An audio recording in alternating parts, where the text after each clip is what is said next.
vocês? Espero que sim, eu sou a Raquel. E eu quero fazer uma perguntinha pra vocês. Vocês gostam de fidget toys? Vocês gostam de fidget toys? Eu amo fidget toys. E eu vim aqui mostrar alguns dos meus fidget toys que eu já tenho. Aumentei meus caseiros, né? E eu vim aqui ensinar pra vocês a fazer um muito legal, muito bonito, muito divertido pra vocês. E eu vou fazer uma diferença com um fidget toys que vai usar fita transparente e o que não vai usar fita transparente. Eu sei que você não tá entendendo nada, mas quando pegar os fidget toys e os materiais, você vai entender. Então, bora pro vídeo! Quando eu falei pra vocês que eu aumentei um pouco minha coleção, gente, foi bem pouquinho mesmo.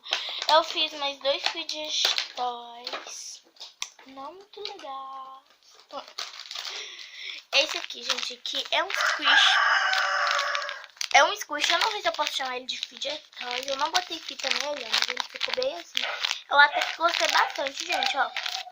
Eu escrevi fidget toys. Só que eu não sei se é tão legal, gente. Não sei se é um fidget toys. Eu fiz um buraquinho aqui, gente. Eu botei sacola aqui dentro, aqui em cada. Mas eu gostei até, gente. Eu acho que com espuma ia ser melhor, né? Eu vou tentar depois ver se dá. Mas é muito legal, ó. Até que eu amei, ele pode desamassar. Mas eu não botei fita nele. Esse aqui já tá ficando, gente. Agora o outro que eu fiz foi esse daqui, ó. Eu fiz uma coisa que vocês não acreditam, gente, ó. Ele vai pra trás e pra frente, vocês estão vendo, né? Mas... ó. Eu não botei fita nele. Pra mim depois fazer essa comparaçãozinha com vocês, gente.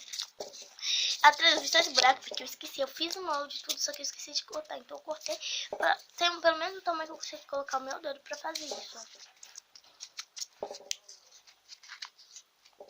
Eu vou fazer tipo praticamente quase desse jeito assim hoje, mas botando a fita aqui. Vamos ver se vai ser melhor ou não vai ser melhor.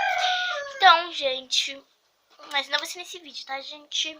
Então, espero que vocês tenham gostado dos fidget toys que eu fiz e no próximo vídeo eu vou fazer mais. Um beijão e tchau. Fui!